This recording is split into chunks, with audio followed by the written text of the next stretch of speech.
Assalamualaikum warahmatullahi wabarakatuh. Alhamdulillah, tidak pernah berhenti lisan kita memuji dan memuja Allah.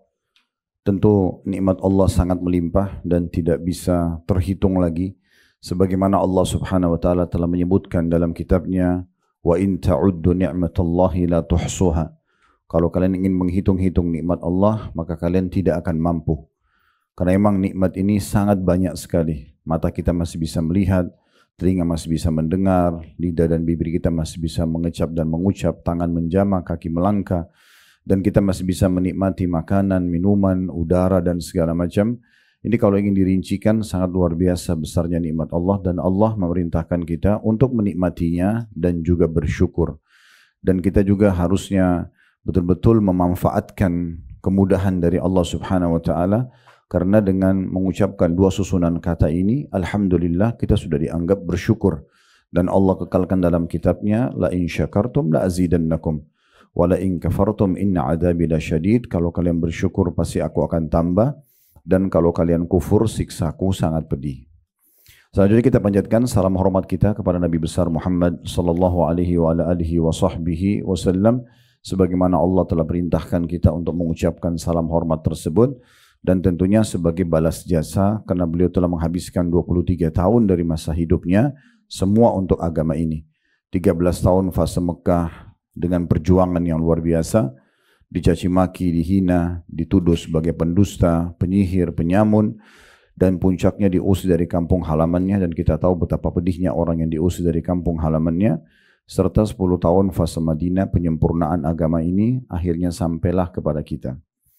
Baik, seperti biasa kita akan lanjutkan bedah buku kita yang ditulis oleh Dr. Sa'id bin Ali Wahf Al-Qahtani hafidahullah, dengan judul agar doa dikabulkan, sebab-sebab terkabulkan dan tertolaknya doa berdasarkan Al-Quran dan Sunnah. Dan kita akan masuk insyaAllah pasal kedua pada kesempatan ini berhubungan dengan doa, yaitu masalah keutamaan doa. Jadi sebelum kita panjang lebar membaca, ibu-ibu sekalian, perlu digarisbawahi bahwasanya tidak ada satupun jenis ibadah yang ibu diperintahkan dalam agama Islam kecuali punya keutamaan.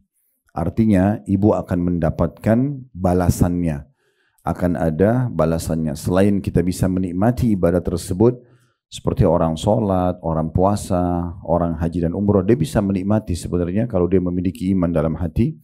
Plus lagi dia mendapatkan banyak sekali janji-janji yang pasti benar dari Allah subhanahu wa ta'ala. Nah itu bahasa ceramah biasanya fadilahnya, ya fadilahnya. Dan kami sarankan agar ibu jangan mengerjakan ibadah apapun, wajib ataupun sunnah, kecuali ibu sudah mengetahui keutamaannya. Dan sekarang ini di masa kita, untuk mengetahui keutamaannya hanya butuh hitungan menit saja.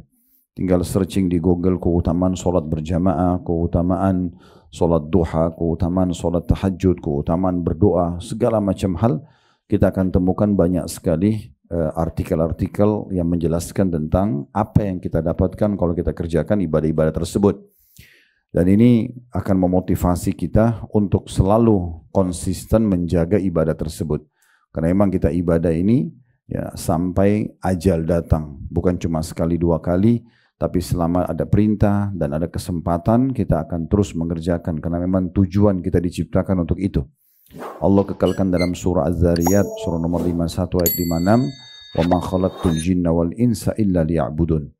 Kata Allah tidak menciptakan jin dan manusia kecuali betul-betul untuk mengabdi kepadaku. Memang untuk tunduk, patuh, menjalankan perintah, juga meninggalkan larangan. Begitu juga kalau ibu ada melakukan sebuah pelanggaran, dan kita mungkin masing-masing lebih tahu pelanggaran apa, tanpa menuduh tentunya ya. Tapi kalau ada seseorang muslim atau muslimah terjerumus dalam satu perbuatan yang dilarang atau dosa, bagaimana caranya supaya dia tinggalkan? Maka kata kuncinya adalah dia membaca ancamannya. Jadi kalau ibadah dia baca keutamaannya, kalau dosa dia baca ancamannya. Jadi ibu tinggal searching di Google misalnya ancaman berzina, ancaman riba, ancaman durhaka sama orang tua, apalah segala macam, akan ditemukan banyak sekali artikel-artikel yang berbicara tentang masalah itu. Itu nanti akan membuat kita mau meninggalkan dosa itu seketika, karena kita tahu ternyata ada ancaman yang berat. Nah seperti itulah ya. Jadi ini dua kunci yang penting di dalam pembukaan kita. Sekali lagi, kalau ibu ingin mengerjakan satu ibadah, ibu usahakan cari tahu apa janji Allah di ibadah itu, sehingga ibu tahu akan diberikan apa, dan itu akan membuat kita konsisten mau menjaganya. Begitu juga kalau kita berbuat dosa, untuk meninggalkannya kita tinggal membaca ancaman Allah subhanahu wa ta'ala. Terlebih lagi juga sekarang sudah ada media-media, kita mau audio, mau visual, ada Instagram, Facebook, YouTube, segala macam. Ini sangat mudah kita untuk mendapatkan potongan-potongan ceramah para da'i-da'i dan ulama-ulama kita. Baik, di pasal ini khusus memang dimulai dengan keutamaan doa, supaya kita mau konsisten untuk selalu berdoa. Dan sebelum kita baca juga keutamaan-keutamaan poin demi poin dari ayat-ayat Allah subhanahu wa ta'ala dan juga hadis-hadis Nabi SAW, perlu kita ingatkan kembali, doa itu adalah komunikasi seorang hamba dengan Tuhannya. Jadi kalau kita misalnya memiliki seorang teman, dan teman ini setiap saat selalu siap untuk mendengar keluh kesah kita, curhatan kita misalnya, ya. Setiap kita telepon dia jawab, setiap kita ada masalah ngobrol sama dia lalu dia terima misalnya apa yang sedang dikeluh kesahkan, maka saya yakin kita tidak mau lepas dari orang tersebut. Apalagi kalau orangnya bijaksana, dewasa, dan seringkali memberikan ide-ide yang baik, ya. Itu baru contoh kecil kalau ada seorang teman yang mungkin tidak setiap saat apapun kebutuhan kita bisa dipenuhi oleh dia. Mungkin dia hanya bisa memberikan ide, saran, tapi saya yakin kita akan merasa nyaman dengan orang seperti ini. Bagaimana kalau seandainya lebih tinggi daripada itu, ada seorang pemimpin di satu wilayah yang mengenal kita secara pribadi, dan setiap hari dia mengatakan, kapan saja kamu ada masalah, ada kebutuhan, silakan datang, saya akan penuhi. Saya akan yakin kita akan sangat merasa terjamin, karena pemimpin wilayah itu ya siap untuk menampung semua ya hajat-hajat kita dan juga memenuhinya. Itu manusia ya. Sementara seorang penyair Arab mengatakan, jangan kau minta pada manusia, karena kalau kau minta pada manusia dia akan marah. Mungkin sekali, 2 kali, 10 kali kita minta, mungkin dia masih kasih. Tapi kalau sudah 15 kali, 20 kali, mungkin orang akan jenuh ya untuk terus melayani kebutuhan kita, kan gitu. Tapi mintalah kepada zat, maksudnya Allah, yang kalau kau tidak minta justru dia marah. Allah itu kalau kita tidak minta justru marah. Ya, sebagaimana disebutkan dalam hadis riwayat Tirmidzi, kata Nabi SAW, man lam yad'ullah yaghdab alaih. Siapa yang tidak berdoa kepada Allah, Allah murka padanya. Jadi Allah menganggap orang itu tidak mau berdoa, bu, berarti orang yang sombong. Orang yang sombong. Jadi kita doa itu berarti kita disuruh manja, ya, minta terus sama Allah. Dan sudah kita titik beratkan, saya harap ini tidak dilupakan ya. Kalau berdoa itu ya, yang paling afdal justru di saat kita lagi sehat, lagi lapang, ya. Lalu kita berdoa, itu yang paling afdal. Kita sudah sehat, minta dipertahankan kesehatan itu. Kita sudah kaya, minta diberkahi, ya, dan segala macam. Kita sudah bahagia, misalnya Allah minta Allah tambahkan ke bagian tersebut. Ini semuanya sudah diberikan umur, maka kita minta agar dipanjangkan umur tersebut. Ini lebih afdal dibandingkan nanti ada masalah baru kita minta solusinya. Saya lagi sakit, kemudian kita minta agar disembuhkan. Itu tetap lebih afdal yang pertama, ya. Oleh karena itu tidak ada alasan untuk tidak berdoa kepada Allah Subhanahu wa taala. Dan saya bilang lebih pekah lagi, setiap ibu lihat apapun di depan matanya, misalnya sedang lihat ada nikmat melimpah, ada orang punya rumah besar, punya kendaraan bagus, punya kelebihan fisik, itu sudah cukup untuk membuat ibu berdoa. Ibu berdoa, ya Allah, sebagaimana Engkau karuniakan dia, karuniakan juga untuk aku. Jadi doa. Itu kalau ada orang punya kelebihan. Ada kelebihan apapun yang kita lihat, selama bukan bentrok sama sunnatullah. Masih ingat ya? Sunnatullah itu sistem seperti ibu nggak suka malam, jangan ibu bilang, ya Allah hilangkan malam. Kan tidak mungkin. Itu bentrok sama sistem. Tapi selama tidak bentrok sama sistem, kelebihan apapun di depan mata kita, kita boleh minta kepada Allah agar diberikan yang sama. Berarti kan tidak ada alasan untuk tidak berdoa. Begitu juga kalau kita lihat kekurangan pada diri seseorang, kita lewat ke sebuah tempat tidak nyaman, ada orang di depan kita karakternya tidak baik, kasar dan segala macam. Sudah cukup untuk jadi doa buat kita. Kita mengatakan, ya Allah, janganlah engkau jadikan aku seperti dia misalnya. Atau berikan dia hidayah, ubah dia dan seterusnya. Itu sudah cukup jadi doa. Dan ini sesuai dengan sabda Nabi SAW, kenallah Tuhanmu pada saat kau sedang lapang, dia akan mengenali kau pada saat kau sedang susah. Ya. Jadi momen apapun jadikan kesempatan untuk berdoa. Dikatakan dalam riwayat yang sahih, Nabi SAW itu kalau sedang terlewat ayat tentang rahmat, pasti mohon rahmat. Terlintas tentang surga, pasti mohon surga. Terlintas tentang neraka dan umat-umat yang pernah disiksa, beliau berlindung dari semua itu. Jadi semua momen di depan mata kita itu bisa kita jadikan sebagai doa, gitu ya. Termasuk kita sedang merasakan nikmat, ya, lagi makan enak, lagi minum, ini sudah cukup jadi doa. Ya Allah, pertahankan ini buat saya. Atau kita lagi ada masalah, ya Allah keluarkan saya. Ini semua jadi doa buat kita. Baik, kita akan coba baca di halaman 19 ya, pasal kedua tentang keutamaan doa ini. Kata penulis, banyak sekali ayat-ayat Al-Quran dan hadis-hadis Nabi SAW tentang keutamaan doa. Di antaranya yang pertama, firman Allah Subhanahu wa taala dalam surah Al-Baqarah ayat 186 yang berbunyi, "Wa idza sa'alaka 'ibadi 'anni fa inni qarib ujibu da'watad da'i idza da'an falyastajibu li wal yu'minu bi la'allahum yarshudun."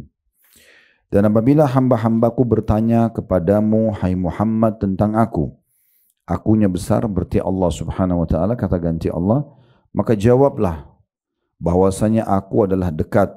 Aku mengabulkan permohonan orang yang berdoa apabila ia berdoa kepadaku. Maka hendaklah mereka itu memenuhi segala perintahku dan hendaklah mereka beriman kepadaku agar mereka selalu berada dalam kebenaran. Ayat ini kita bedah menjadi beberapa bagian. Bagian yang pertama adalah potongan firman Allah Subhanahu wa taala, dan apabila hamba-hambaku bertanya kepadamu, hai Muhammad, tentang aku, jawablah bahwasanya aku sangat dekat. Ya, ini dalam firman Allah yang lain, wa nahnu aqrabu ilaihi min hablil warid. Kami lebih dekat kepada manusia itu daripada urat lehernya sendiri. Jadi Allah Subhanahu wa taala sangat dekat, dan Allah itu raqib, maha mengawasi, basir, maha melihat, sami, maha mendengar. Jadi jangan sampai kita berpikir Allah itu tidak melihat atau tidak mengetahui. Kalaupun sedang ada nikmat, Allah tahu nikmat itu diberikan kepada kita, dan Allah menilai kita bersyukur atau tidak. Kalau kita sedang diuji, Allah tahu sebenarnya ujian itu sedang ada kepada kita, penyakit, gangguan orang dan segala macam. Allah ingin kita berdoa agar diberikan jalan keluar, dan Allah menguji kita di situ. Ya. Jadi kita harus faham Allah itu sangat dekat. Ya. Plus lagi Allah itu sangat penyayang. Allah itu lebih menyayangi kita daripada ibu kita sendiri. Ini pernah kita sebutkan riwayatnya, saya ingatkan lagi bagaimana seorang ibu dulu di kancah peperangan di masa Nabi SAW. Kebetulan dia cari anaknya, kemudian dia temukan anaknya di tengah-tengah kancah peperangan, dan ternyata dia temukan dan ibu itu langsung memeluk anaknya dan merasa luar biasa karena mendapatkan anak yang sudah hilang. Lalu Nabi SAW bilang kepada para sahabat, kira-kira kalau seandainya kita bakar api, lalu kita perintahkan atau kita minta ibu itu melempar anaknya ke dalam api, apakah ibu itu akan melakukannya? Maka para sahabat mengatakan, tidak ya Rasulullah. Nggak mungkin. Jangankan ibu itu baru temukan anaknya yang sudah hilang di kancah peperangan. Kalaupun tidak hilang, tidak ada seorang ibu yang mau melempar anaknya ke api. Apalagi ini baru ketemu setelah hilang di kancah peperangan. Maka kata Nabi SAW, demi zat yang jiwaku dalam genggaman, maksudnya demi Allah, Tuhan kalian Allah lebih sayang kepada kalian daripada ibu itu pada anaknya. Allah tidak ingin kita celaka, Allah tidak ingin kita susah, Allah ingin kita selalu senang. Nanti kita sebutkan salah satu penyebab daripada doa seseorang belum diterima ada di akhir ayat ini. Ya, nanti di bagian yang ketiganya kita ambil. Ini masih bagian pertama ya. Yang kita bisa ambil hikmah dan pelajarannya, Allah itu sangat dekat. Kemudian yang kedua adalah aku mengabulkan permohonan orang yang berdoa apabila ia berdoa kepadaku. Dari potongan ini berarti tidak ada doa yang ditolak, kecuali ya ditunda atau tertunda pemberiannya. Kami sudah berikan penjelasan di beberapa pertemuan yang lalu ya.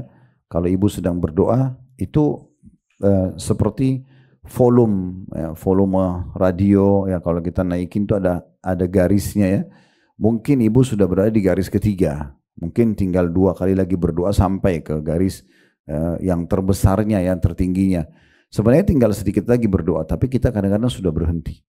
Makanya Nabi SAW mengatakan pasti diterima doa seseorang di antara kalian selama dia tidak tergesa-gesa. Kata para sahabat, ya Rasulullah, bagaimana cirinya orang tergesa-gesa itu? Kata Nabi SAW, dia bilang, saya sudah berdoa, tapi belum lihat jawabannya, maka dia tinggalkan doa tersebut. Mungkin tinggal sekali, mungkin tinggal 2 kali, mungkin tinggal sepekan dia berdoa, Allah akan kasih. Dan makin ditunda pemberian doa tersebut, maka makin membeludak dan makin memuncak pahala kita dapatkan. Karena kata Nabi SAW, kalau Allah mendengar doa yang indah dari seorang hamba, misalnya ibu terus merengek sama Allah, terus memuji-muji Allah, terus mohon kepada Allah, maka Allah menerlambatkan jawabannya. Memang Allah sengaja menerlambatkan. Untuk apa? Agar hamba tersebut tetap dalam doanya. Saya sudah kasih contoh tuh hari, kalau ibu sakit, ibu bilang, ya Allah sembuhin saya, sembuh tiba-tiba. Apakah ibu masih berdoa? Ibu berhenti. Tapi Allah kasih kita seminggu. Seperti orang kalau ke dokter ada dosis obat. Nah, seperti itu sebenarnya. Jadi, kalau kita sudah mulai mengajukan proposal kita, permohonan pada Allah, itu pastikan sudah ada ijabahnya. Ya, cuman tinggal menunggu waktunya saja. Dan kata sebagian ulama, andai saja orang yang rutin berdoa di dunia itu mengetahui bagaimana besarnya pahala akan dia dapatkan di hari kiamat dari doanya. Ini kita tidak bicara pemberian jawabannya ya. Tapi proses dia berdoa itu, andai saja dia lihat bagaimana besarnya pahala dalam proses dia berdoa seminggu, 2 minggu, 1 bulan itu, maka dia akan berharap seumur hidupnya dia berdoa selama di dunia. Jadi tidak ada yang sia-sia. Walaupun ibu belum lihat jawabannya, terus aja ibu merengek. Proses itu berpahala di sisi Allah Subhanahu wa ta'ala. Kemudian yang ketiga, potongan ayatnya ini yang harus dipenuhi agar doa ibu diijabah. Gitu kan? Allah mengatakan, oleh karena itu hendaklah mereka memenuhi segala perintahku. Nah, syaratnya itu. Kan gini Bu, saya kasih rasional. Ibu kalau kerja di satu perusahaan, ibu sedang mengajukan ke dirut perusahaan untuk dinaikkan payrollnya, gajinya misalnya. Ibu lagi ajukan, kira-kira apa yang ibu lakukan setelah proposal itu, permohonan itu masuk ke meja dirut? Ugal-ugalan kah kita? Misal kita jadi malas datang, pekerjaan kita asal-asalan, atau supaya diterima menjadi meningkat gajinya tadi, kita malah tunjukkan prestasi. Nah, masalahnya kita tidak seperti itu kalau berdoa. Banyak orang pada saat dia ajukan permohonannya sama Allah, dia malah sholat. Kita nggak bicara lagi sholat wajib ya. Harusnya ibu tuh lebih rajin sholat tahajud, sholat duha, lebih banyak sedekah, lebih banyak baca Quran. Itu seperti pegawai sedang ngeliatin ini loh prestasiku. Nah, supaya itu bisa goal gitu ya. Nah, kadang-kadang tidak lakukan itu masalahnya. Jadi justru kita lebih giat menunjukkan kepada Allah, kita makin rajin kerjakan perintah. Kita makin rajin dan makin jauh dari larangan. Nah, seperti itu. Maka akan sangat dekat dengan diterimanya proposal atau permohonan itu. Ya Bu ya? Jelas ya? Allahu a'lam.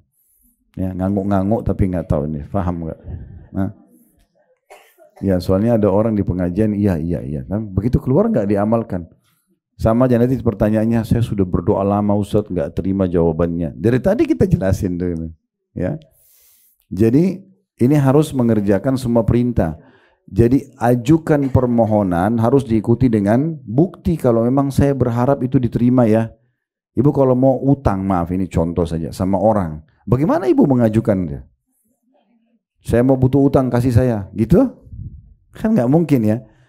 Pasti kita mohon ngerengek, bahkan nangis. Kalau perlu anaknya sakit di bawah. Ini buktinya. Kenapa sama manusia begitu, sama Allah tidak begitu? Kan gitu. Harusnya lebih daripada itu.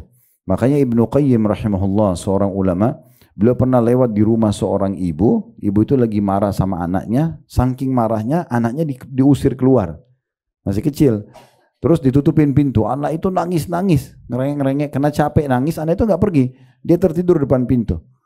Nah, akhirnya ibunya nggak tega juga, dibuka pintu, digendong anak tersebut. Ibnu Qayyim bilang, Maha Suci Allah, andai saja seorang hamba seperti anak itu pada Tuhannya, anak itu pada ibunya, dan begitu dia sama Tuhannya, maka pasti akan diijabah. Karena Allah lebih penyayang daripada ibu dari anak kepada anaknya, gitu kan. Allah lebih penyayang kepada kita daripada ibu kepada anaknya. Seperti itulah. Jadi itu harusnya ya, hendaknya mereka itu agar diijabah doanya, maka memenuhi semua perintah. Perintah Allah itu bersih dua ya. Perintah mengerjakan ketaatan, perintah meninggalkan pelanggaran, larangan. Nah ini penting ya. Ada orang sholat iya, tapi melanggar terus. Masih gosip, masih ini, masih itu. Ini susah. Dia iya prestasi tapi melanggar. Gini gimana caranya? Kalau di perusahaan ini tetap dapat surat SP ya.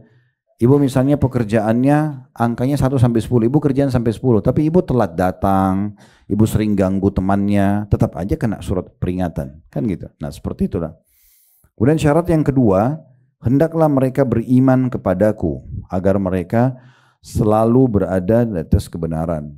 Apa maksudnya beriman, Bu? Ibu yakin dengan keberadaan Allah Subhanahu wa Ta'ala. Ada banyak orang berdoa tapi Allah ada enggak sih? Allah dengar enggak sih? Nah itu tidak beriman namanya, atau kurang imannya ya. Harus diikuti dengan penuh keyakinan Allah sedang mendengar doa saya ini, walaupun sekali ibu berdoa, ibu harus penuh keyakinan ini Allah dengar dan Allah akan terima. Makanya kata Nabi SAW dalam sebuah hadis, nanti mungkin akan disebutkan dalam hadis-hadis kita ya. Kalau saya belum baca hadis-hadisnya, tapi yang jelas ada hadis Nabi SAW, Udu rabbakum mukinuna bil ijabah. Berdoalah kalian pada Tuhan kalian dalam kondisi penuh keyakinan akan diterima. Yakin Allah ada mendengar, yakin Allah akan kasih. Ya, kalau seseorang kerja di perusahaan, Bu, dia yakin dia akan terima gaji di akhir bulan hanya karena dianggap pemimpin atau pemilik perusahaan itu orangnya jujur, maka bagaimana dengan Tuhannya? Kalau manusia aja kadang-kadang bisa berkhianat kan gitu. Allah tidak ada sifat pengkhianatan. Allah pasti benar dengan janji-janjinya gitu kan. Maka kita harus penuh dengan keimanan. Berdoalah kalian karena Nabi SAW kepada Tuhan kalian dengan penuh keyakinan Allah akan diijabah. Karena Allah tidak akan menerima doa dari hati yang lalai. Kalau hanya rutinitas, mulutnya cuma komat kamit, yang penting sudah doa. Diterima nggak diterima ya terserah. Itu kurang imannya. Harus dengan penuh keyakinan, dengan sangka baik kepada Allah, Allah akan kasih. Nah itu yang dimaksudkan di sini. Jadi ayat ini dibagi menjadi 3 faedah tadi ya. Faedah yang pertama itu kalau betul-betul kita tahu kalau Allah Subhanahu wa Ta'ala itu akan dekat ya. Kemudian yang kedua, dia akan menerima semua permintaan hamba-hambanya asal ya diikuti dengan syarat yang ketiga, memenuhi segala perintah, yaitu mengerjakan perintah dan meninggalkan larangan ya. Pokoknya ibu makin ada hajat sama Allah, makin gencar dan makin giat. Sholatnya makin rajin, baca Qur'annya makin rajin gitu ya.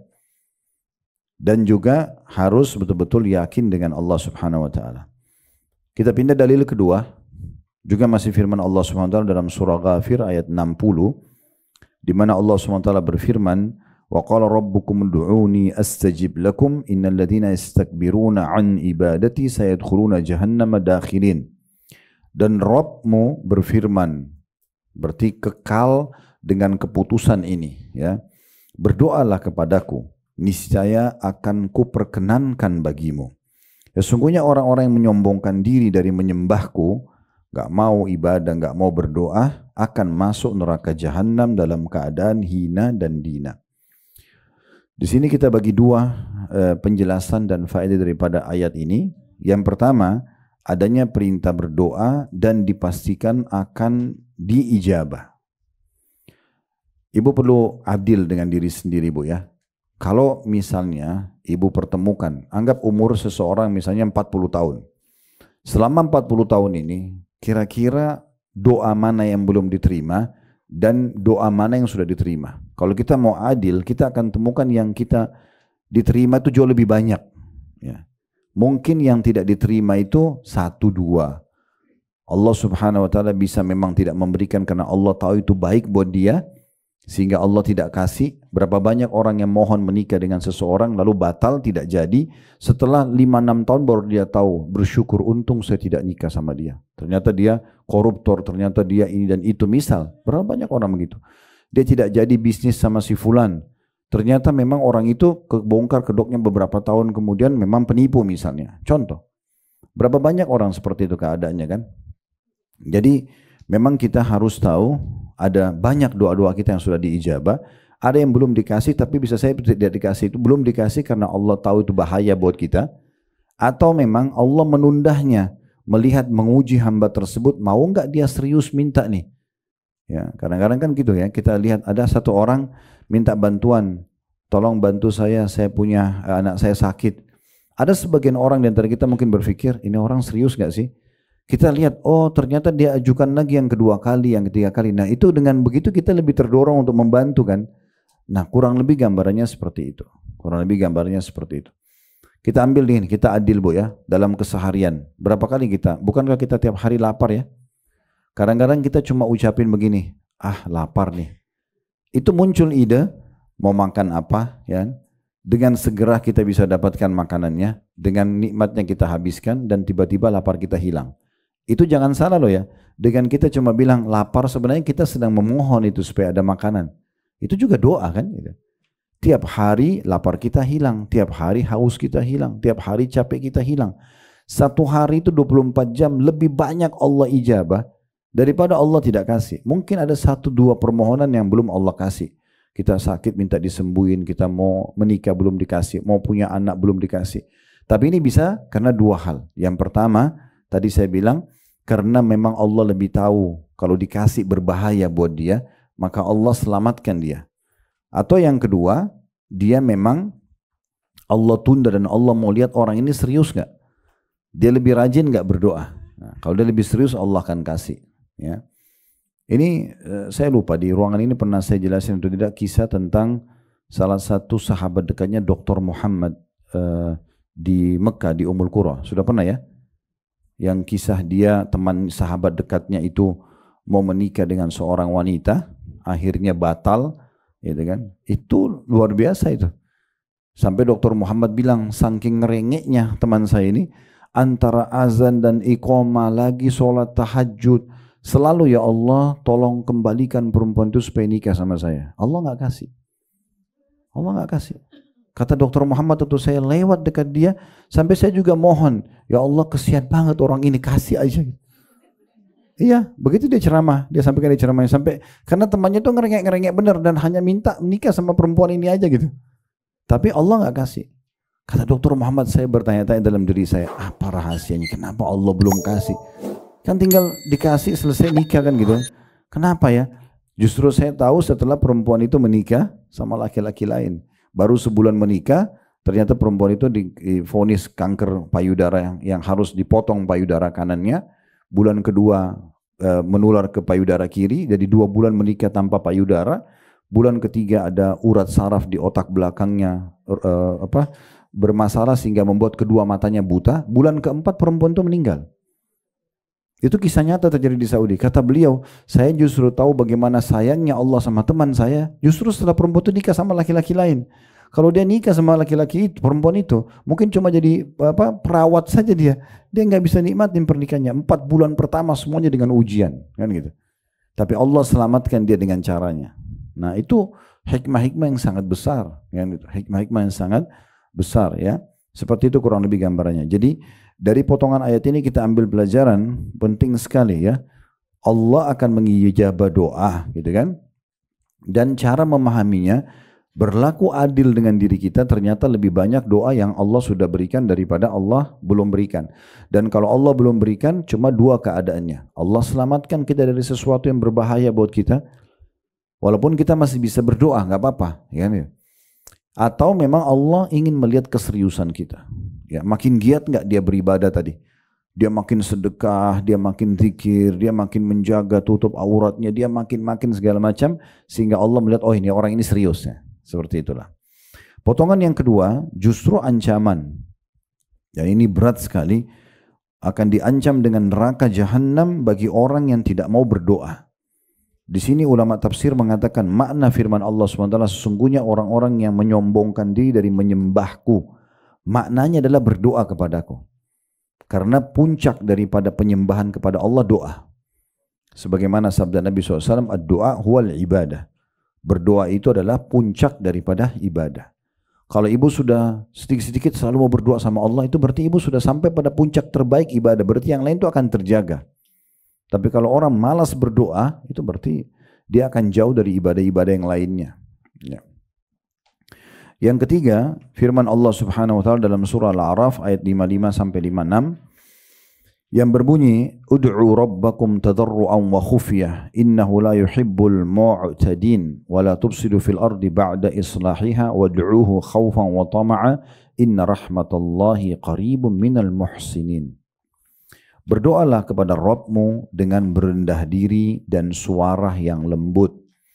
Sesungguhnya Allah tidak menyukai orang-orang yang melampaui batas.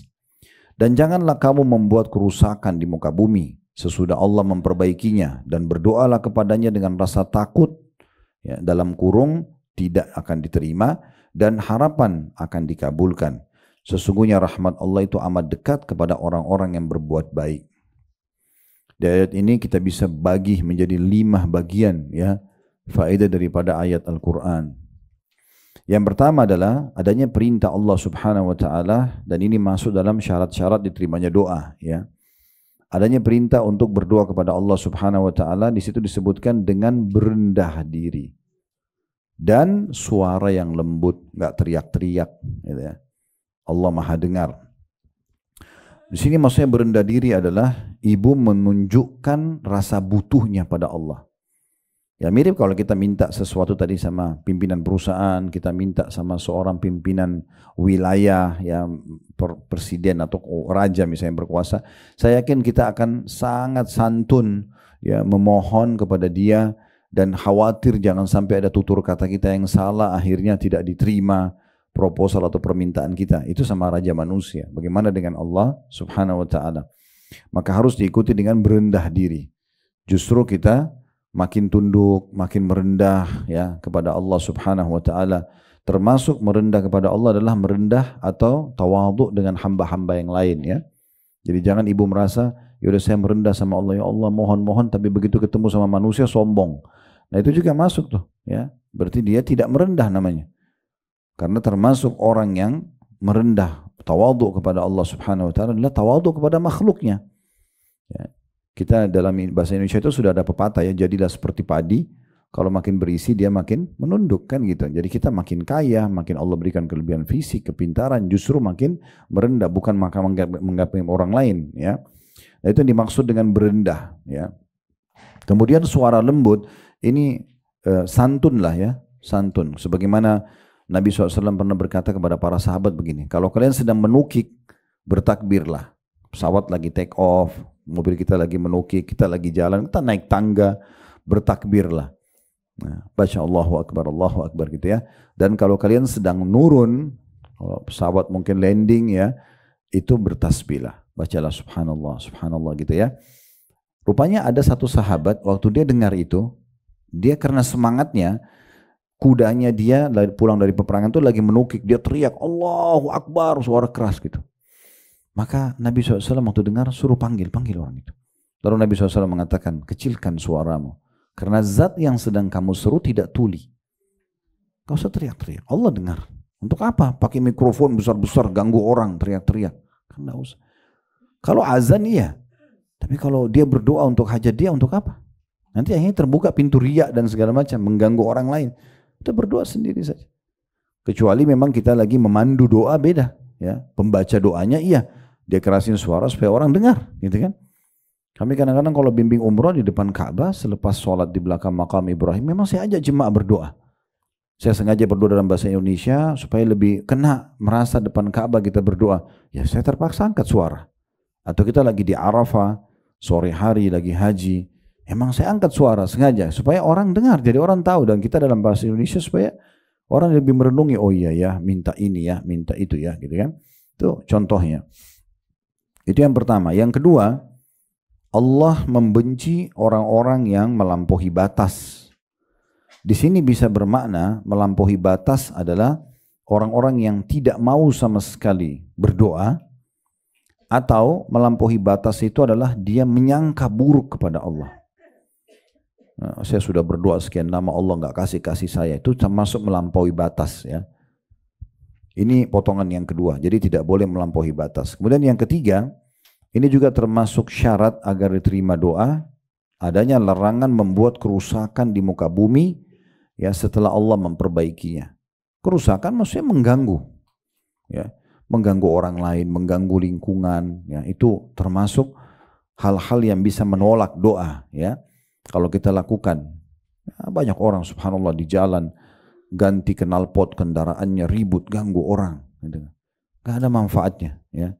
Kadang-kadang saya lihat gitu ada orang pakai motor knalpotnya ribut banget, orang lewat di sebelah kita jadi jengkel, bisa saja orang doakan keburukan. Ya.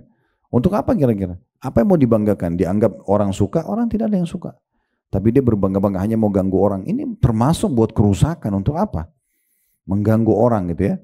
Tidak boleh sama sekali kita mengganggu. Termasuk mengganggu tetangga. Ya, mungkin ada orang putar musik besar-besar, ganggu orang lain di sebelah rumahnya misalnya.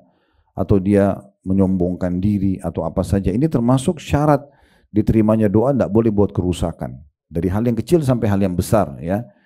Makanya Nabi SAW menggambarkan orang mukmin itu ibarat lebah.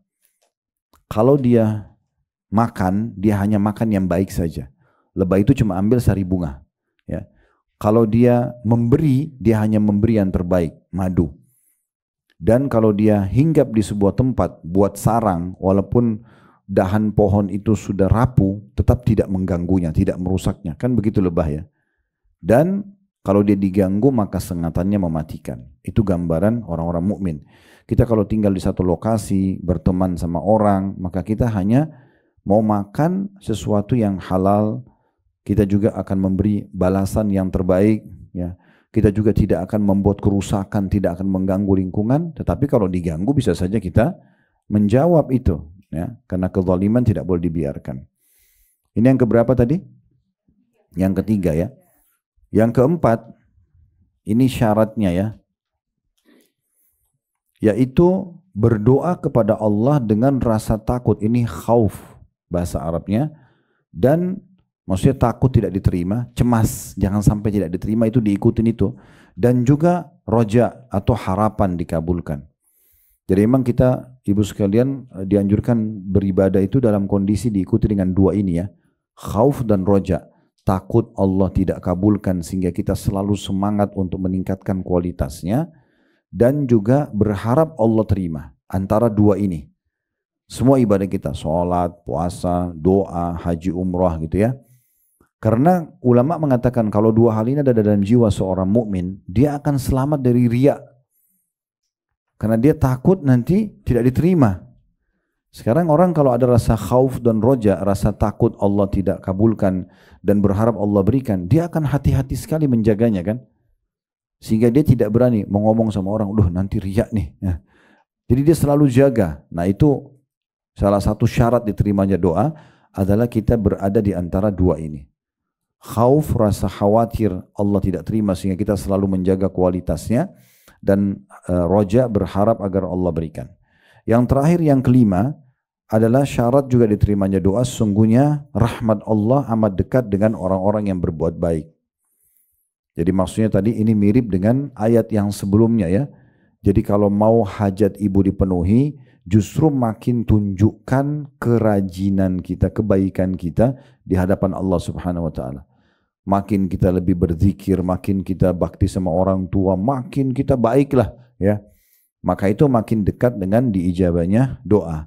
Gak mungkin doa diijabah dengan orang ugal-ugalan, itu gak mungkin gitu kan.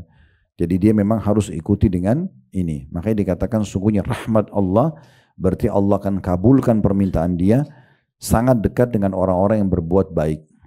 Dan alhamdulillah agama Allah Subhanahu wa taala itu mengajarkan semua yang baik-baik itu didukung.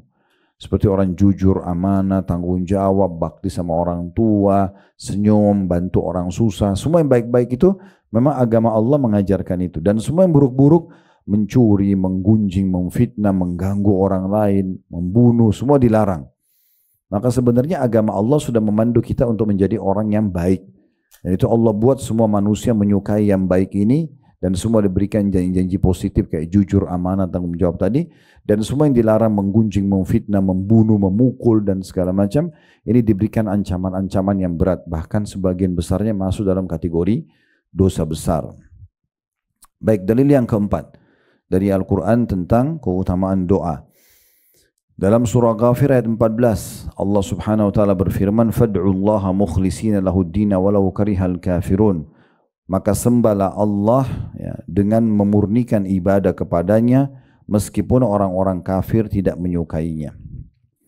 Dari ayat ini kita ambil satu pelajaran ya, bahwasanya Allah Subhanahu wa taala akan menerima semua jenis ibadah di antaranya doa kalau betul-betul murni karena Allah, artinya ikhlas. Ibu bukan berdoa karena riya, karena ingin dipuji oleh orang. Jadi kita perlu catat poin penting ya. Syarat diterimanya amal ada dua. Umumnya amal. Ikhlas karena Allah dan mutaba'ah. Mutaba'ah itu mengikuti Nabi Muhammad SAW. Baru bisa diterima. Kalau ibu ikhlas, tulus karena Allah, tapi ibadahnya nggak pernah Nabi contohkan, nggak diterima. Ibu mengikuti Nabi SAW, sholatnya udah benar seperti Nabi ajarin, puasanya, hajinya, tapi nggak ikhlas, riya, nggak diterima juga. Harus dua-duanya terpenuhi.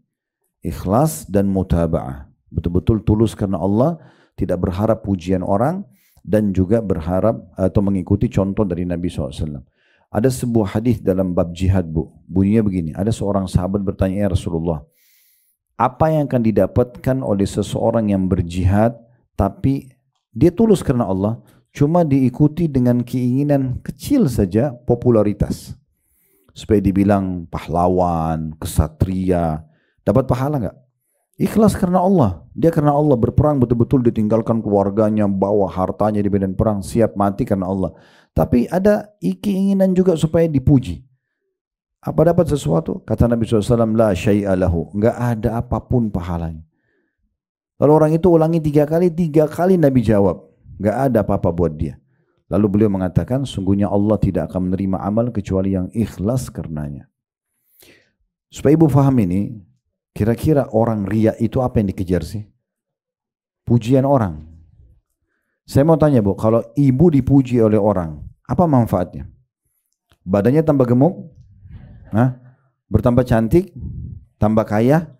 Tambah pintar? Apa kira-kira yang didapat coba? Nggak ada kan? Itu seperti angin lalu dan pujian orang sepanjang lidahnya saja. Oh kamu hebat. Terus dapat apa?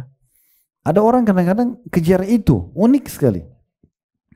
Ini semalam suntuk sholat tahajud dari jam 2 malam sampai azan subuh. Sudah bagus ikhlas karena Allah. Besok pagi cerita sama temannya. Semalam itu saya nangis. Misal. Semalam itu begini. Hilang semuanya itu. Jadi gini, sederhana. Ibu bukan saya ajarin, tapi saya berbagi tips sederhana kalau mau riya. Kalau mau riya ya. Ibu ini ceritanya sholat malam, mau riya. Gak usah tunggu besok pagi cerita. Malam itu datangi rumah yang ibu jadikan target. Misalnya ibu siapa? Ketuk bel rumahnya. Saya mau sholat, lihat ya. Gitu selesai. Untuk apa nunggu besok pagi? Kan lama-lama susah setengah mati baca ayat, ngantuk. Terus besok cerita, hilang pahalanya. Udah dari malam-malam aja bel rumahnya. Saya mau sholat, lihat ya. Selesai kan. Kan gitu. Kan rugi banget ya. Jadi nggak ada gunanya. Oleh karena itu, amal ibu kalau tidak ada yang tahu, udah nggak usah cerita. Kalau kebetulan orang lihat ya udah biar aja. Kalau setan bisikin, tuh orang lihat kamu, a'udzubillahi minasyaitonirrajim. Kita tidak perlu pujian orang gitu ya. Ya, intinya kalau ibu sedang melakukan ibadah dan tidak ada yang tahu, udah ibu aja sama Allah dan malaikat sudah catat, gitu kan? Nggak usah diceritain. Kadang-kadang Bu, ibadah kita itu sudah 10 tahun berlalu. Ibu jaga nih, itu keikhlasan dijaga sampai mati ya. Ini 10 tahun kita sudah 10 tahun lalu haji nih. Kebetulan kita di Arafah pernah nangis gitu kan, khusyuk sama Allah. Kita jaga, nggak pernah cerita sama orang. 10 tahun kemudian ketemu tetangga, baru pulang haji. Kemarin di Arafah itu doa, nangis saya gini-gini. Setan bisikin, kamu kan juga 10 tahun lalu pernah nangis. Ya. Cerita juga supaya orang dapat manfaat. Saya juga. Nah, saya juga ini hilang yang 10 tahun lalu. Nah, iya. Ya, makanya ibu kalau sudah beribadah, udah selesai, nggak usah dikorek-korek lagi. Udah lupain aja. Karena sudah dicatat oleh Allah, sudah catat oleh malaikat. Jadi kita murni nanti melihat pahalanya hari kiamat. Untuk apa disebut-sebut? Gitu kan? Bedakan ulama bilang, kalau kita sedang on proses, dalam proses melakukan ibadah itu ditanya, Misalnya ibu lagi mau ke taklim sini. Misalnya ada yang tanya, mau kemana? Oh saya mau taklim. Ditanya. Ya. Jangan tidak ditanya cerita. Kamu tahu nggak saya mau kemana? Nah, misal.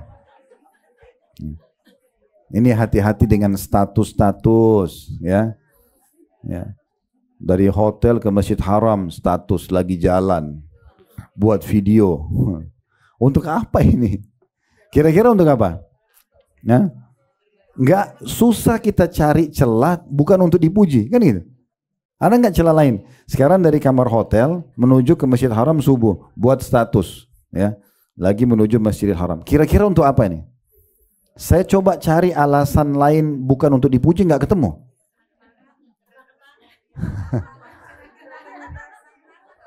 Kalau kenang-kenangan, jangan di status. Kenang-kenangan simpan aja di handphone. Iya nggak? Status ini kan dibaca orang. Tujuannya untuk orang tahu kan gitu. Ini mulai ada pembenaran. Kalau untuk diikutin orang bukan begitu caranya. Misalnya ibu naik pakai travel bagus, rekomendasikan ke orang itu ada travel bagus sana, cukup udah kan nanti itu satu paket, dia sholat dia tahu kan satu paket. Tapi kalau kita lagi secara detail ibadah kita laporin di status, ini berarti kita sedang nih saya lagi buat nih lihat ya, kan gitu.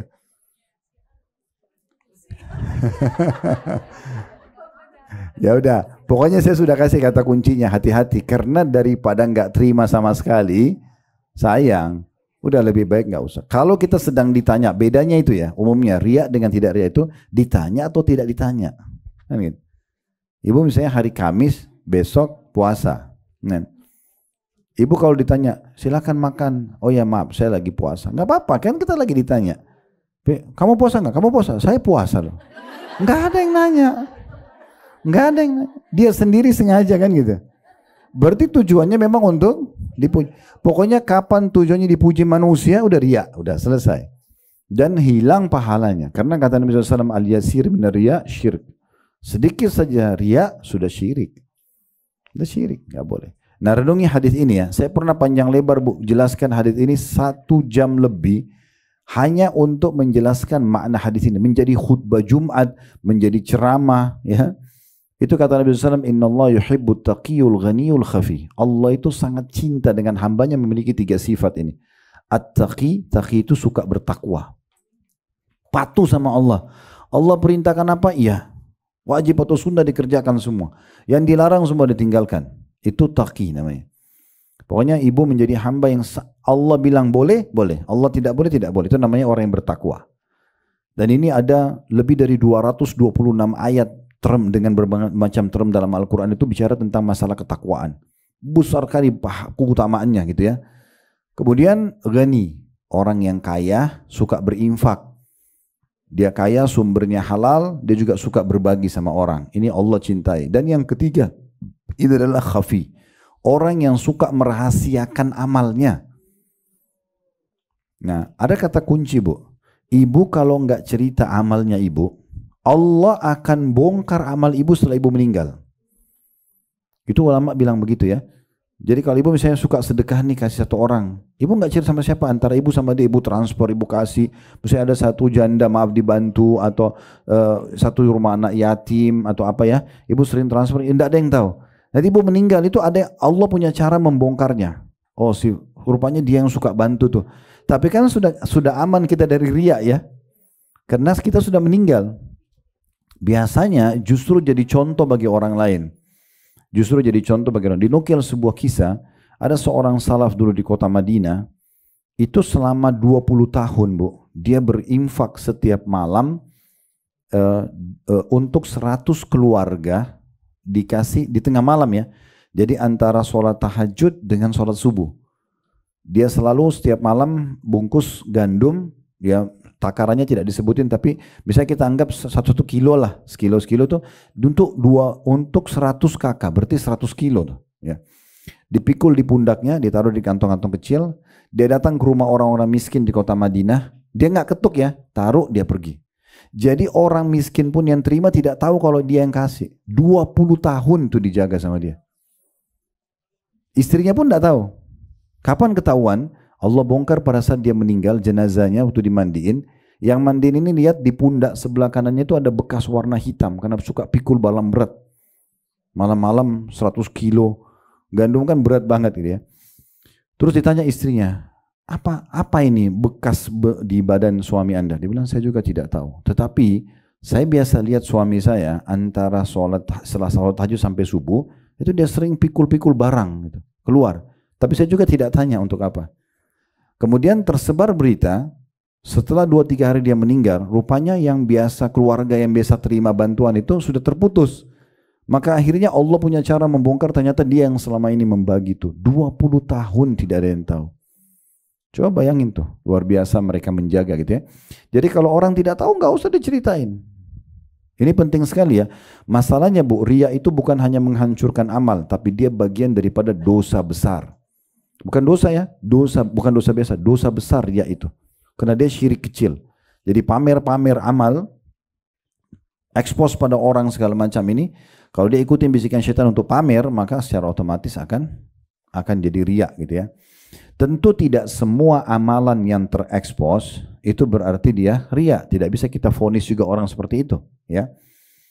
Tapi kalau misalnya ibu tanpa sebab, memang ibu sengaja. Ada orang kadang-kadang di Masjidil Haram, saya lihat dengan mata kepala gitu. Dia menghadap Ka'bah sambil angkat tangan seakan-akan berdoa, padahal tidak berdoa, hanya untuk difoto doang.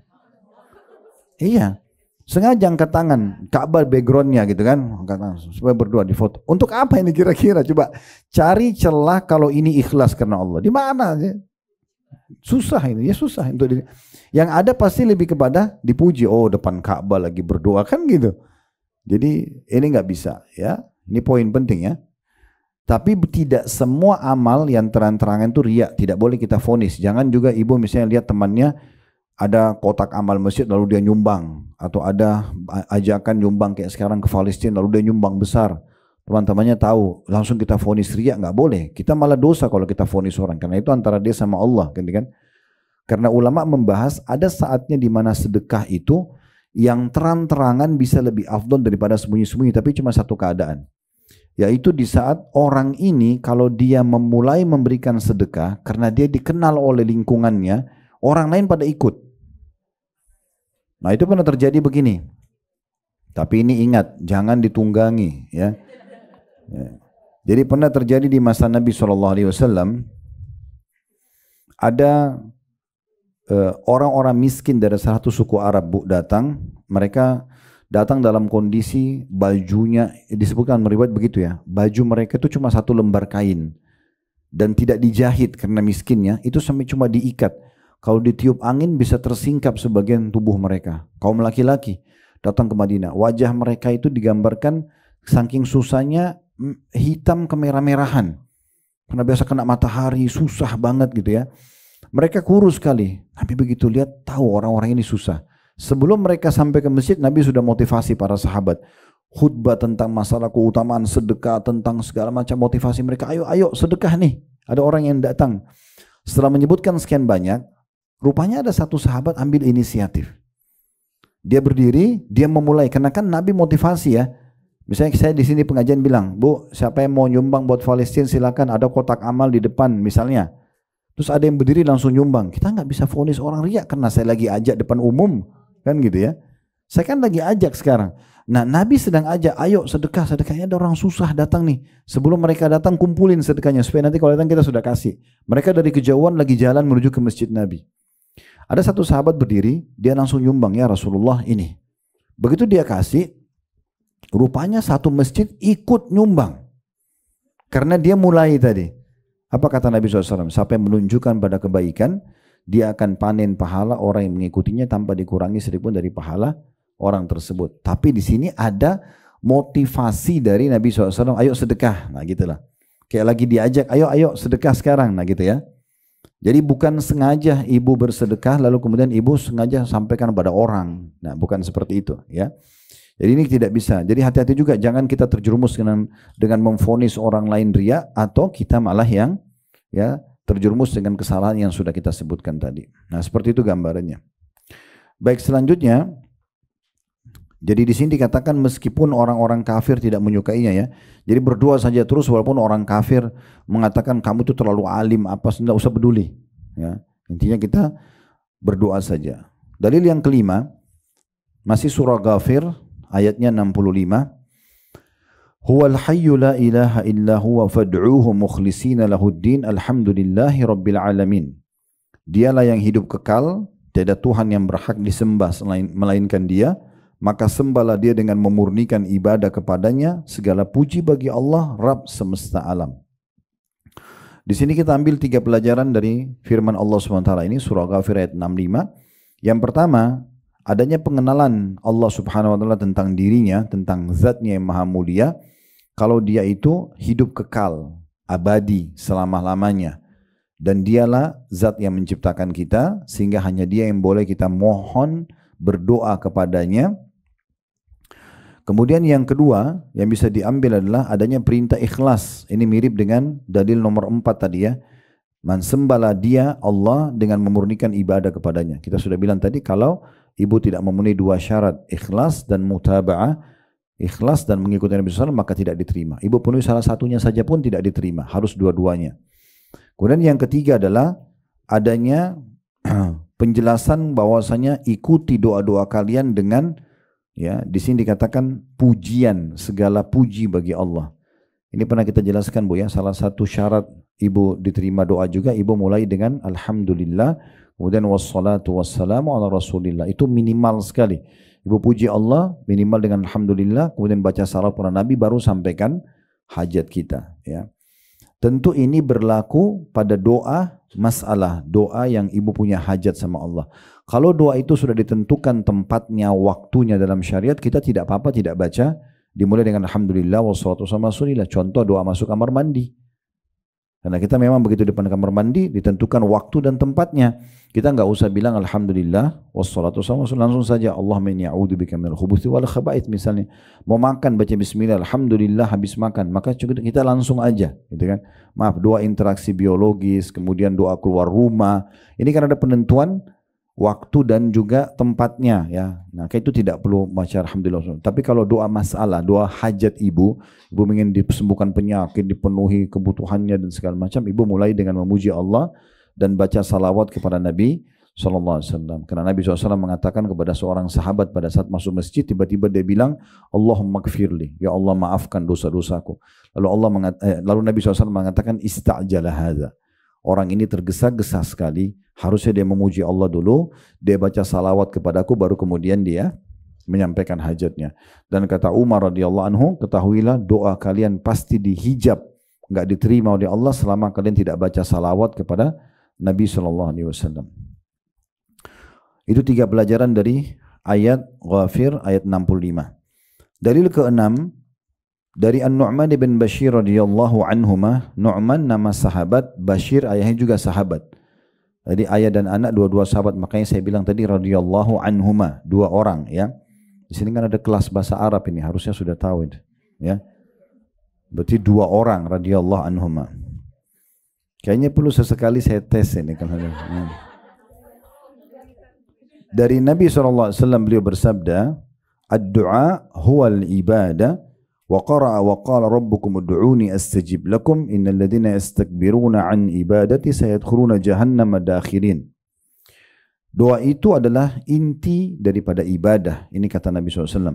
Kemudian beliau SAW membaca firman Allah Subhanahu wa ta'ala, dan Rabbmu menyeru atau berfirman, berdoalah kepadaku, niscaya akan aku perkenankan bagimu. Sungguhnya orang-orang yang menyombongkan diri dari menyembahku atau berdoa kepadaku akan masuk neraka jahanam dalam keadaan hina dan juga dina. Nah, mulai dalil nomor 6 ini sampai di situ dalil nomor 10 ya. Itu semuanya berisikan hadis-hadis Nabi alaihi salatu wassalam. Kita langsung ambil pelajaran saja ya. Saya juga tidak ingin luput nama sahabat ini. Jadi kalau ibu masih Allah karunia anak, jangan lupa nama An-Nu'man. Nu'man itu nama mulia ya. Nama-nama yang baik itu ada dimulai dari penghambaan kepada Allah dulu ya. Semua nama laki-laki yang paling bagus tuh Abdullah, Abdurrahman, Abdul Ghafur, Abdul Syakur. Artinya hamba Allah. Kalau perempuan itu diganti abnya jadi amah. Jadi kalau Abdullah hamba Allah laki-laki kan, perempuan amatullah gitu. Jadi Abdurrahman laki-laki, Amatur Rahman perempuan. Nah ini yang istilah penggunaan amah-amah ini masih jarang di Indonesia ya. Padahal sebenarnya beberapa sahabat menggunakan itu untuk anak perempuan. Dan inilah nama yang boleh atau dianjurkan kita terdiri dari dua komponen nama. Kan Abdu Allah kan, hamba Allah. Kenapa di sini dibolehkan? Karena penghambaan kepada Allah. Ama hamba perempuan ya. Allah, amatullah berarti hamba Allah. Ini dua. Tapi selain penghambaan kepada Allah ini, sarannya adalah satu nama saja. Satu nama saja. Lihat nama nabi-nabi ya. Adam, Hud, Idris, Saleh, Syuaib. Satu nama. Lut, Ibrahim, Musa, Yakub, Isa, Muhammad. Kita di Indonesia, Muhammad, Yusuf, Harun. Muhammad Nabi, Yusuf Nabi, Harun Nabi. Siapa yang mau dipanggilnya? Nah, kalau kita mulai panggil Harun, berarti kita dahulukan dari nama Nabi Muhammad. Kan gitu. Kalau kita panggil namanya Nabi Muhammad, kita lupakan namanya Harun misalnya. Atau Nabi Yusuf kan gitu. Satu nama, Muhammad, Muhammad saja. Hud, Hud saja. Saleh, Saleh saja. Begitu nama Nabi-Nabi. Ya. Jadi nggak usah rame-rame. Tapi Ustadz, paspor kita butuh 3 nama. Nama dia, nama ayahnya, nama kakeknya. Biasakan dia tahu nama ayahnya disebut di semua akte lahir, paspor. Nama dia, nama ayahnya, nama kakeknya. Misal nama dia Muhammad, nama ayahnya Yusuf, nama kakeknya Harun misalnya. Udah, baru Muhammad Yusuf Harun benar gitu kan. Itu baru benar, oke kan gitu. Tidak ada masalah. Tapi jangan nama dia sendiri. Ya, pernah kami kebetulan Allah amanahkan di Makassar, ada rumah sakit bersalin punya orang tua kami. Itu kalau ada beberapa kali orang melahirkan situ minta surat namanya anaknya, masya Allah. Kebetulan lahir bulan Sya'ban, harus ada Sya'bannya. Nama rumah sakitnya Nur Syifa, harus ada Nur Syifanya. Terus nama pilihan ibunya apa, nama pilihan ayahnya apa. Belum nama pilihan keluarga. Ini 5 nama. Ya. Kadang-kadang juga ada yang tidak faham, dia tambah Siti ya, Siti Aisyah, gitu kan? Siti itu kalau di beberapa negara Arab artinya ibu. Ibu. Masa bayi baru lahir Siti langsung? Ya kan? Aisyah aja, nama istri Nabi Aisyah, Hafsah, ya kan? Sofia kan satu aja. Nanti kalau mau tambah nama ayahnya, misalnya Aisyah binti Abi Bakar kan gitu. Nah seperti itu. Itu termasuk pelajaran, sebenarnya bukan masuk dalam masalah doa ya, cuma saya ingin selipin karena kadang-kadang ini penting untuk difahami. Jadi nama-nama itu satu aja. Harus kita bisa ubah pola itu. Itu yang pertama. Yang kedua, kalau sudah kasih nama, baca lengkap. Muhammad, Muhammad saja, jangan mat ya. Muhammad artinya apa? Terpuji. Mat artinya apa? Dipanjangkan. Kan beda artinya. Kan gitu, mat, dia dimatkan, dipanjangkan. Tadinya namanya Muhammad, Muhammad, Ahmad, Mahmud itu sama, artinya terpuji ya. Tapi kalau kita panggil mat ini. Atau kadang-kadang namanya sudah bagus nih Aisyah. Dan dipanggil Aisyah. Karena anaknya waktu kecil gendut, dipanggil gendut gitu. Misal. Jadi berubah. Kan ini agak aneh ini. Nah, makanya kata Nabi SAW, pilihlah nama-nama terbaik buat kalian dan anak-anak kalian, karena dengan itu kalian akan dipanggil nanti hari kiamat. Panggil hari kiamat, gitu ya. Bagaimana Ustaz kalau sudah terlanjur nama saya ini namanya aneh-aneh gitu ya? Ya, pilih nama sekarang untuk panggilan sehari-hari. Ya, cari nama. Istri Nabi kan 9 orang. Kalau sama Khadijah 10 kan itu. Ada Khadijah, ada Aisyah, ada Sofia, ada Juwairiyah, ada Maria. Banyak sekali. Ibunya Nabi Isa ada Maryam. Istrinya Fir'aun yang beriman Asia. Ada banyak nama sahabat Nabi ya. Nusaibah ya. Banyak nama-nama Sumayyah dan yang lainnya. Banyak nama-nama itu. Kan gitu. Baik. Kalau An-Nu'man ini kebetulan karena dia sahabat. Maka ayah juga sahabat, kita bilang tidak ada ulama. Dan ini nama-nama boleh kita kasih juga, nama-nama bukan cuma nama manusia ya. Nama benda-benda yang ibu suka, ibu boleh kasih nama. Nabi SAW kasih nama pedangnya, kasih nama untahnya, itu boleh. Tapi nama-nama yang baik. Nama-nama yang baik itu ya. Termasuk juga memanggil nama-nama panggilan baik buat pasangan kita. Ya. Panggil apa panggilan yang baik-baik buat dia. Saya pernah pulang pengajian, suami istri satu mobil. Ini sudah ikut kajian gitu ya. Terus karena saya waktu itu tidak bawa kendaraan, mereka antar ke rumah. Di tengah jalan sambil bercanda, mereka ini kayak manggil, ada kayak satu julukan-julukan gitu. Suami saya panggil, tapi sebenarnya saya nggak pernah mau tahu. Tapi karena mereka dekat sama saya tanya apa itu artinya. Rupanya mereka sambil cikikikan ketawa gitu. Oh ini Ustaz, karena dia ini hitam jadi saya panggil gini. Yang satu bilang, iya karena dia gendut Ustaz jadi saya panggil gini. La haula wala quwata illa billah. Kenapa harus begitu? Kenapa enggak panggil apakah yang manis, kah cantik, kah gagah? Kenapa harus yang gendut, yang hitam? Kan itu panggilan-panggilan tidak baik gitu kan? Enggak baik. Kadang-kadang bahkan bisa jadi doa loh. Kalau itu nama-nama tidak baik kan gitu. Saya perlu berbagi begini. Pernah Nabi SAW mau perah susu unta. Beliau mau minum susu unta. Beliau bilang sama para sahabat, siapa yang memerah susu buat kami? Ada satu orang berdiri mengatakan, saya Rasulullah. Nabi pertama tanya apa? Siapa namamu? Dia bilang, nama saya Mur. Ibu tahu Mur apa? Pahit. Jadi rupanya orang tuanya namakan pahit supaya anak ini bisa melewati pahitnya kehidupan. Gitu loh. Iya, ada orang gitu kan. Langsung Nabi bilang apa? Sudah duduk-duduk. Nggak boleh merah susu. Coba, karena namanya doang. Lalu Nabi bilang, siapa perah lagi buat kami? Berdiri lagi yang kedua. Nabi tanya, nama kamu siapa? Dia bilang lagi, nama saya juga Mur. Pahit juga. Nabi bilang, duduk. Tanya lagi, siapa lagi? Ada lagi yang berdiri. Nabi tanya, siapa lagi nama kamu? Ada, saya lupa nama apa gitu. Ada nama lagi, tapi juga buruk artinya. Ya. Nabi suruh. Sampai terakhir ada yang keempat atau yang kelima. Nabi bilang, siapa lagi perah buat kami? Lalu dia berdiri. Nabi tanya, siapa nama kamu? Dia bilang, Ya'ish. Ya'ish itu hidup. Hidup. Kata Nabi SAW, perahlah buat kami. Coba. Saking pengaruhnya nama baik itu. Ada satu hadis lagi saya mau sampaikan juga. Nabi SAW pernah mau lewat di sebuah tempat. Kebetulan pas mau lewat, dihimpit jalan itu, dihimpit dengan dua gunung. Sebelum jalan Nabi tanya, siapa yang tahu namanya dua gunung ini?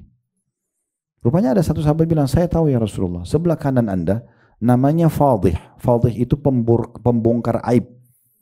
Orang iseng namain itu. Dan ini gunung ini namanya, tapi arti itu buruk. Fadih. Kalau sebelah kiri Anda namanya Mukhzi. Mukhzi itu penghina. Apa yang terjadi? Nabi suruh semuanya sahabat itu pindah cari jalan lain. Enggak ngelewat di situ. Coba bayangin. Iya. Pernah ada perempuan di masa Nabi SAW, dia caci maki untanya. Dilaknat sama dia.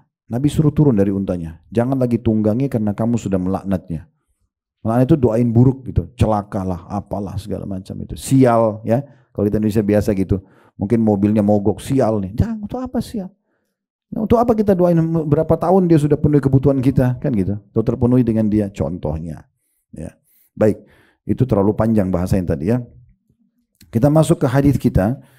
Pelajarannya adalah satu saja di sini, yaitu pelajaran yang pertama tadi sebenarnya tentang nama-nama tadi ya, sahabat itu. Kalau pelajaran kedua, inilah yang merupakan inti daripada bahasan ad-doa huwal ibadah. Doa itu adalah ibadah. Artinya, ibu tadi saya bilang kalau sudah berdoa, berarti sebenarnya ibadah yang lain itu jadi mudah. Karena sudah ada keinginan selalu mau bergantung pada Allah. Berarti otomatis kita akan terjaga ibadah-ibadah lainnya. Selanjutnya, tentu kalau firman Allah tadi surah Ghafir 60 sudah kita bahas itu ya. Tadi ada di poin sebelumnya ya. Ada di poin nomor 2 tadi. Baik. Dalil nomor 7 hadis dari Abu Hurairah radhiyallahu anhu. Abu Hurairah ini julukan kunyah beliau ya, julukannya. Nama beliau Abdurrahman ibn Sakhr. Abdurrahman ibn Sakhr. Jadi ceritanya dulu waktu beliau masih pertama-tama masuk Islam, sempat beliau menemukan satu anak kucing kecil, lalu beliau masukkan dalam kantongnya. Nah setelah dimasukkan kantongnya, pas dia lewat depan beberapa orang, terdengar suara kucing itu. Orang pada tanya apa itu? Dia mengatakan kucing, maka orang panggil dia Abu Hirrah atau Abu Hurairah, gitu ya. Namanya Abdurrahman ibn Sakhr. Beliau mengatakan dari Nabi SAW, beliau bersabda, "Laisa syai'un akrama 'ala Allah Ta'ala minad du'a." Tidak ada sesuatu pun yang lebih mulia terhadap Allah atau di sisi Allah daripada berdoa. Hadis ini jelas sekali maknanya. Artinya, kalau ibu mau cari ibadah yang paling besar pahalanya adalah berdoa. Ya. Dan kita tahu sholat itu isinya semuanya doa. Doa iftitah, doa ruku, doa i'tidal, doa sujud, doa di antara dua sujud, doa tahiyat. Semuanya berisikan hal seperti itu. Karena memang doa itu masuk dalam semua lini. Kita kalau puasa disuruh berdoa, waktu mustajab. Kan gitu. Kita lagi haji dan umroh, lagi jihad, semuanya itu diisi dengan doa-doa. Kemudian selanjutnya, ini untuk ada footnote nomor 14 ya. Di bawah, diriwayatkan oleh Tirmidzi. Dalil nomor 8, hadits Abu Hurairah juga radhiyallahu anhu, beliau berkata bahwasanya Rasulullah SAW bersabda, "Man lam yas'alillah yaghdab alaih." Barang siapa yang tidak meminta kepada Allah, maka Allah akan murka padanya. Ini juga sudah kita jelaskan makna hadisnya tadi ya. Jadi ibu kalau tidak berdoa justru Allah anggap ibu sombong. Maka itu Allah marah sama kita kalau kita tidak berdoa.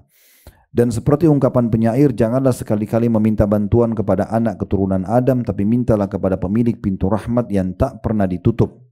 Allah murka bila engkau tidak meminta kepadanya, sedangkan anak keturunan Adam marah apabila diminta. Lalu kenapa kita tidak minta sama Allah? Gitu kan. Dalil ke-9 dari Abu Hurairah radhiyallahu anhu, bahwasanya Nabi SAW bersabda, "Ma min muslimin yad'u bi da'watin laisa fiha ithmun wala qati'atu rahimin illa atahu Allah biha ihda thalath. Imma an tu'ajjala lahu da'watuhu wa imma an yaddakhiraha lahu fil akhirah wa imma an yansarifa anhu min as-su'i mithlaha." Qalu idzan nukthir, qala Allahu akthar.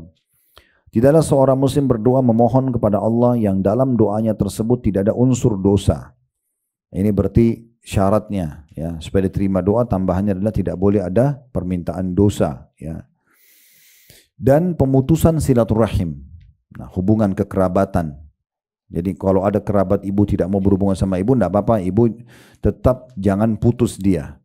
Misal sampai ada satu kerabat kita benci banget sama kita, oh pokoknya kamu nggak boleh datang ke rumah apalah segala macam. Oke, kita nggak datang ke rumahnya, tapi kita nggak niat memutusnya. Karena memutus hubungan sama dia, misalnya kalau dia salam kita jawab, atau kita ketemu kita mulai salam, maka itu bisa termasuk putus silaturahim. Ya.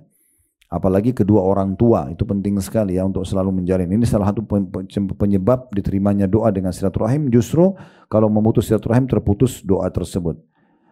Kalau saya ulangi lagi, tidak ada seorang muslim berdoa memohon kepada Allah yang di dalamnya, dalam doanya tersebut tidak ada unsur dosa dan pemutusan silaturahim atau silaturahim, melainkan Allah memberikan salah satu dari 3 perkara. Yang pertama, Allah segerakan permohonannya tersebut. Jadi bisa Allah langsung kasih pada saat itu. Ya Allah sembuhkan, maka Allah sembuhkan. Dan sudah pernah saya jelaskan Bu ya, ijabah dari Allah itu datang sesuai dengan sistem yang sudah Allah buat. Misalnya kita lapar nih, ya Allah lapar. Bukan laparnya hilang langsung.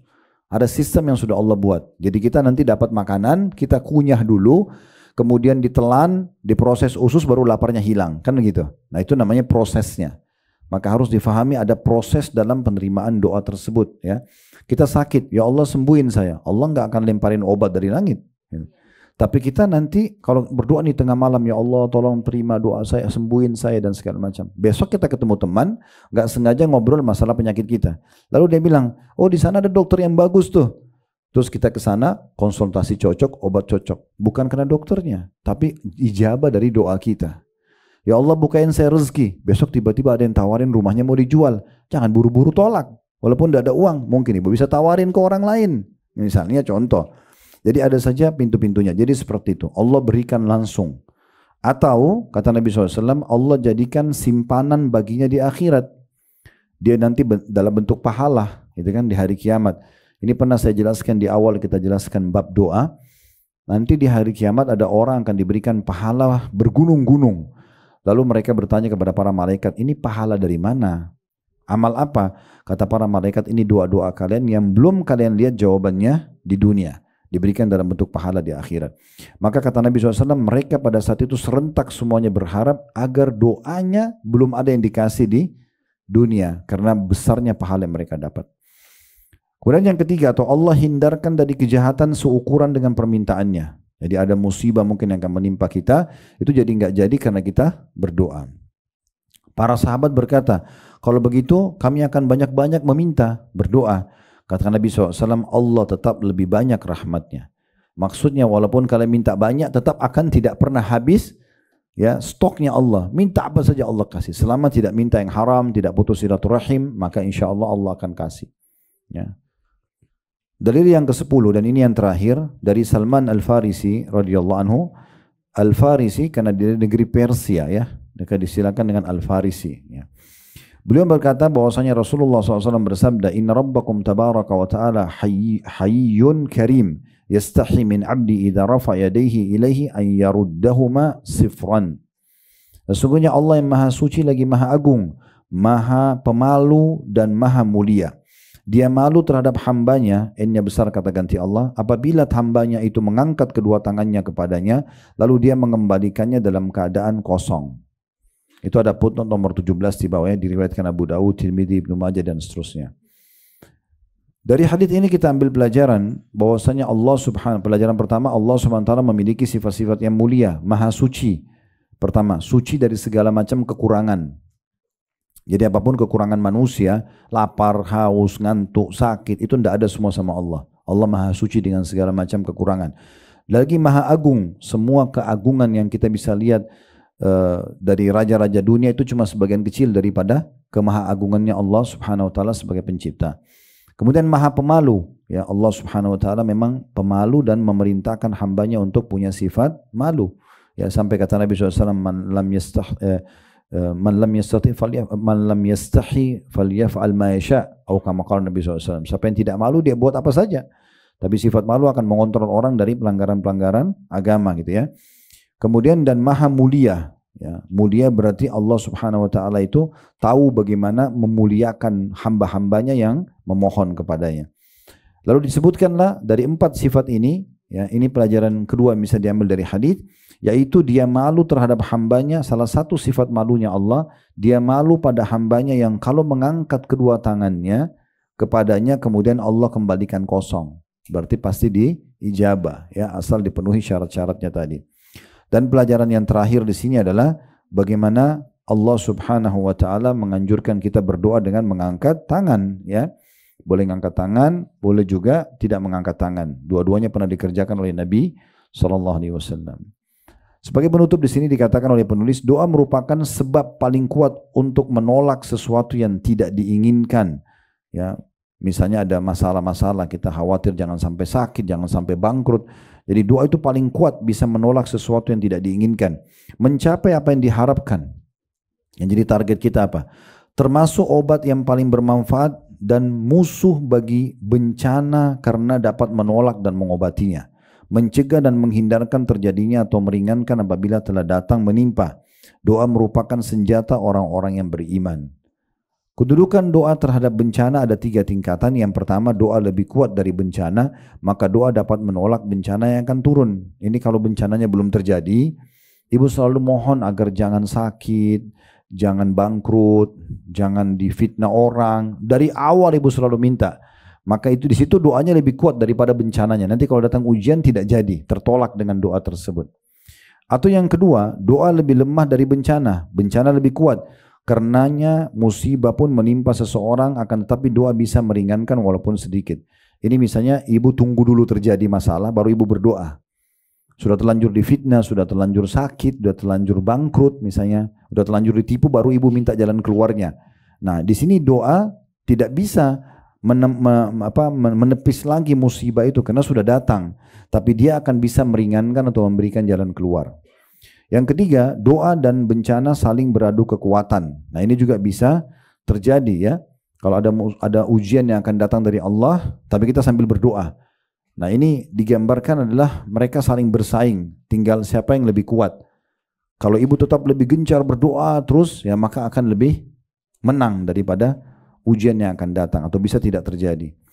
Dari Abdullah bin Umar radhiyallahu anhuma, dari Nabi sallallahu alaihi wasallam beliau bersabda, "Doa yanfa'u mimma nazala wa mimma lam yanzil, fa'alaikum ibadallah bid-du'a." Kata Nabi SAW, doa itu memberi manfaat kepada apa yang telah turun terjadi untuk mengeringankan atau memberikan jalan keluar, dan yang belum turun, belum terjadi. Oleh sebab itu berdoalah kamu wahai hamba-hamba Allah. Semua tetap akan ada manfaatnya. Sebelum terjadi akan bisa tertepis, musibah itu tidak terjadi. Kalau sudah terjadi akan memberikan jalan keluarnya. Dan yang terakhir adalah dari Salman radhiyallahu anhu, beliau berkata bahwasanya Rasulullah SAW bersabda, la yuruddul qada'u illa du'a wa la yazidu fil umri illa albir. Tidak akan menolak ketentuan Allah kecuali doa, dan tidak akan menambah umur seseorang kecuali berbuat kebaikan. Dari hadis ini kita ambil 2 pelajaran. Yang pertama bahwasanya, ya, keputusan Allah tentang ujian bisa tertolak dengan doa. Bisa tertolak dengan doa selama belum terjadi. Oleh karena itu kita disuruh berdoa sama Allah di saat lapang supaya jangan ada penyakit ya yang menimpa kita. Pelajaran yang kedua, setiap perbuatan baik itu akan menambah umur. Maksudnya menambah umur, menambah keberkahan, Bu ya. Menambah keberkahan ya. Ada hadis Nabi SAW yang berbunyi, siapa yang ingin dipanjangkan umurnya, diluaskan rezekinya, maka hendaklah dia melanjutkan silaturahim, gitu kan. Pertanyaannya, apakah bertambah angka umurnya? Misalnya Allah tentukan di Lauhil Mahfuz 70 tahun jadi 75 misalnya. Allahu alam, pendapat yang paling kuat, pendapat di sini Ibnu Taimiyah pernah menyampaikan rahimahullah, adalah yang bertambah keberkahannya. Jadi maksudnya orang kalau ada si A sama si B, si A suka silaturahim, si B tidak suka silaturahim. Dua-duanya 70 tahun. Kita akan temukan si A yang suka silaturahim ini keberkahan hidupnya banyak sekali. Dia udah berapa bangun masjid, udah punya rumah anak yatim, udah banyak sekali yang dia kerjakan kebaikan dibandingkan dengan si B yang tidak silaturahim. Itu maknanya keberkahan dalam umur. Jadi berkah itu kayak misalnya ibu duduk 1 jam, 2 jam duduk, itu manfaatnya banyak banget dibandingkan dengan orang yang kalau yang lainnya mungkin duduk tapi omong kosong aja. Nah seperti itu keberkahan namanya. Itu yang dimaksud dengan perbuatan baik akan memanjangkan umur, maksudnya menambahkan keberkahan dalam umur tersebut. Allahu a'lam. Baik, ini bahasanya insyaallah. Kita akan masuk ke depannya pasal ketiga tentang syarat-syarat terkabulnya doa dan hal-hal yang menghalangi terkabulnya doa itu.